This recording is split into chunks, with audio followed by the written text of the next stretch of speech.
Welcome back to spooky season.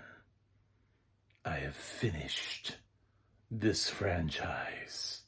Thank God. This is Paranormal Activity. Next of kin.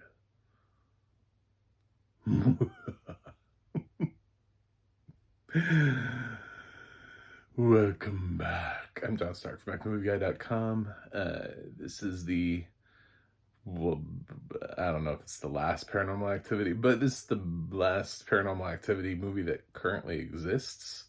So that's something, right? Take what you can get.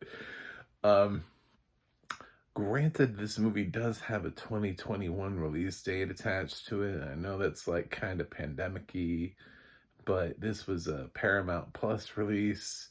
So whereas all the other paranormal movies I watched on Max, I was like, isn't there another one after? I was very confused. I was like, wait a minute, did Max not get all of the paranormal films? And I was like, oh, fuck. So it's a Paramount Plus exclusive. This cannot be good. And then I saw the Paramount Players logo and I was like, oh, they're not even using the full logo. Oh no. Oh God. Oh, what have they done? And then there's Blumhouse and you're like, oh man. Oh, this just keeps getting worse. Jason Blum jumped into the paranormal world. So I was ready for just about anything to be thrown my way. I did not know we'd be getting into the Amish territory though, but you know, such is life. Uh, I so yeah, this is out there. It has audio description done by Media Access Group, narrated by Adrienne Barbeau, and I don't really have a problem with the audio description. The movie is like hot garbage. It's like one of those things where it's, and I've had this complaint for basically everything released since 2. I think Paranormal Activity 2 made a valiant effort to try to feel like it was found footage and find actors that felt like they were still doing a found footage movie. Everything else after that is just like, well, this is a movie.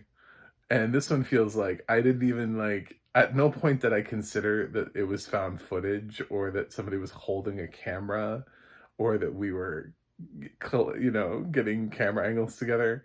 And I kind of felt that with the one right before this, the marked ones, um, which I complained about with that one. I was like, there are times where like he's like, I don't know, like towards the end of the movie when like she just starts getting like wild and crazy kids all over the place.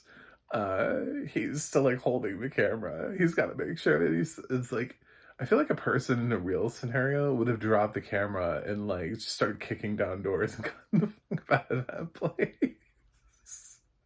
There wouldn't be, you know what I'm saying? Like we wouldn't get to see all the way to the end because nobody's gonna like actually be like, oh my God, I think I'm about 10 seconds away from dying, but let me make sure I get the shot in. So this movie feels even dumber than that. It's I don't know. It's some loose plot about somebody who discovers their actual like ancestral heritage, and then they go and they find and they're like trying to track it down, and she's got like her, I don't know, are they married, boyfriend, partner, husband, uh future dead body. I don't know, something. Uh, and along for the ride. And, you know, there's a guy that sounds a hell of a lot like Adam Driver, who plays this sort of like creepy, like Amish dude, but his voice, he has that very like sort of like, there's a way that Adam Driver pitches his voice when he wants it to seem like he's a little bit lower, a little bit more mischievous. It's sort of like that. I was like, it sounds like Adam Driver's doing a voice. But it sounds like the guy that's doing Adam Driver's voice really is what it sounds like. It sounds like a guy that's trying to pretend to be Adam Driver. Um, because if Adam Driver's in this movie, instantly would probably have been better, at least more interesting. If nothing else, at this point, it would have at least been interesting. But well, this was really boring, and the ending is dumb, and I hated it. So I that's a wrap up. Well, that's a wrap. Uh, yeah, it doesn't feel paranormal. It doesn't feel like found footage.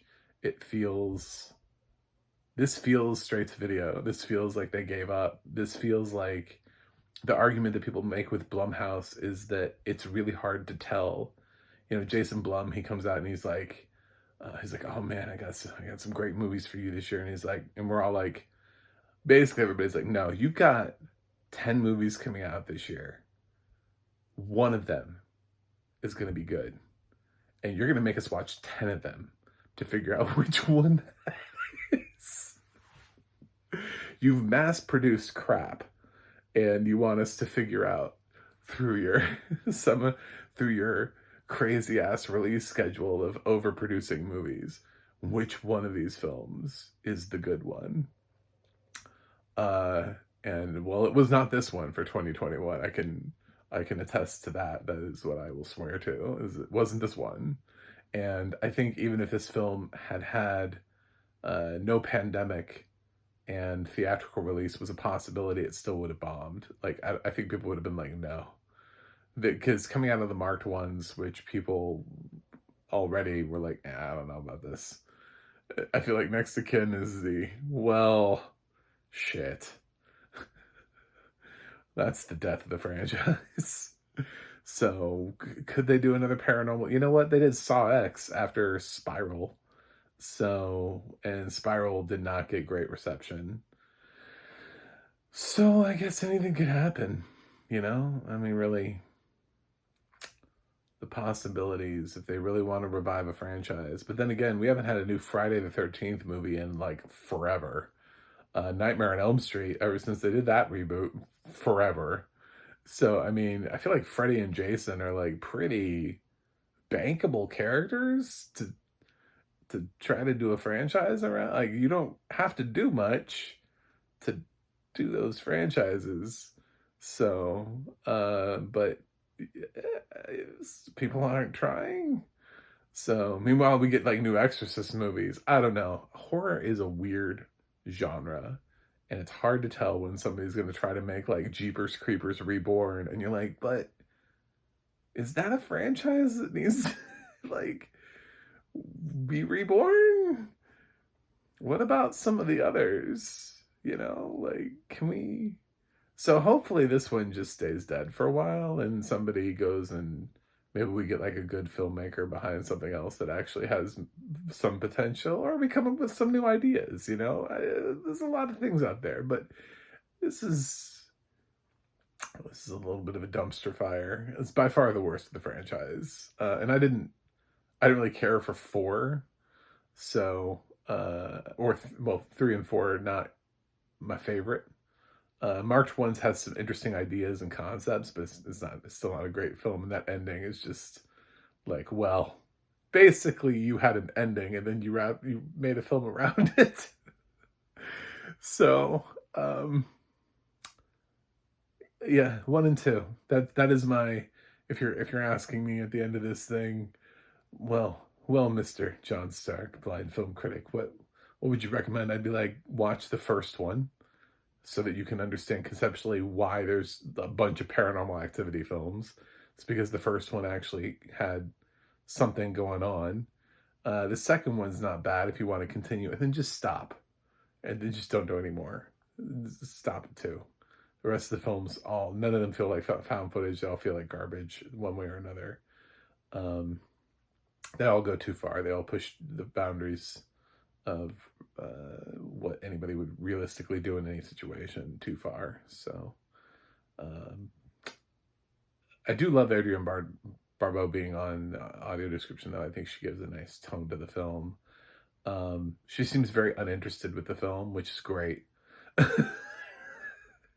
But no, she doesn't feel like happy. You know what I'm saying? Like, this is a horror film, and there's a little bit of a darkness. Sometimes we get perky people, like it's like the wrong tone for like a horror movie, like a spooky, creepy horror movie, and it's like somebody who's like, and so we walk into the next room and we find, and I'm like, you are not right for this movie. Um, she at least has the right tone for the movie, but at the same time, I think she's like, oh God, I'm doing a straight to video paranormal movie, like a straight to streaming Paranormal Activity movie. What is my career? What is life? She's a great narrator. I've heard her on a lot of things where she's fantastic.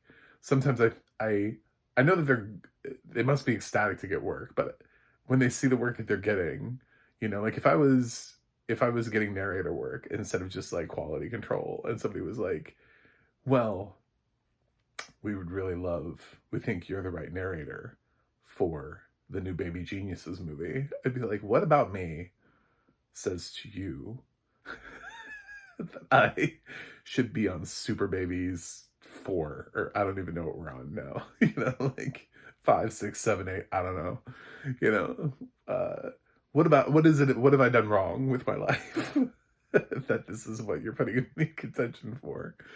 So, yeah, it's fine. The audio description, it's good. I rarely have problems with Media Access Group in general, so I'm gonna give, but this movie is not. I would not.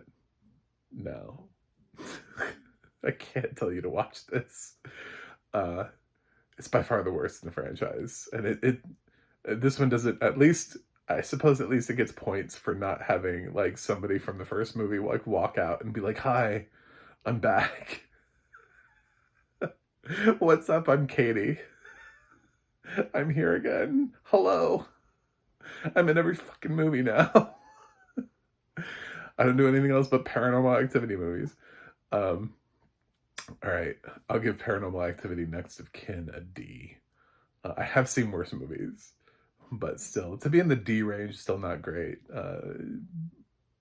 I save F when I see no redeemable value in a film whatsoever, and I just think this movie's not good. But to say that not a single person contributed anything of substance, that's a little bit of a stretch. But it's just hard to find it. It's like going through a bargain bin somewhere, and you're like, somewhere in here there is a bargain that I would want. If I just keep looking. Anyway, thanks for watching, thanks for subscribing, and I will see you guys on the other side.